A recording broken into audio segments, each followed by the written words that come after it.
Tanong ni Justin Biocolarian. Chef, ilang takip po ba ng bote ng oil of vanilla ang ilalagay sa 30 pieces na egg sa chiffon?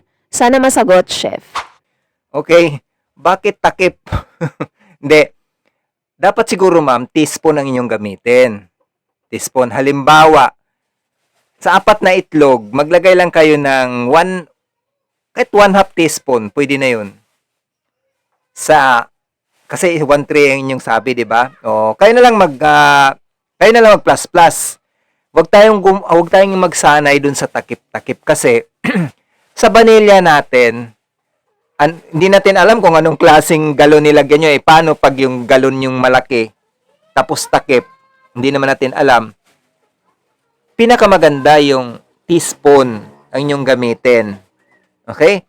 Diyan yung masusukat at mamintin nyo pa ang bango ng inyong chipon. Okay? Basta sikretong ibigay ko sa inyo, gumamit kayo ng Egel. Egel Vanilla brand.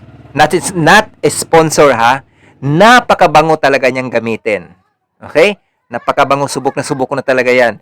Pero bihira mo talaga yung mahanap. Basta maghanap ka lang dito, mag-research ka kung saan mayroong mga malalaking bakery ingredient supply. Meron yan, may mabibili ka po niyan. Okay? Ang ano niya, malapot, talagang ang ganda. Sana nakatulong to sa iyo na gagamit tayo ng panukat. Huwag yung iba din lata-lata. Ilang mantika bang lata or ilang ilalagay natin sa 1 kilo?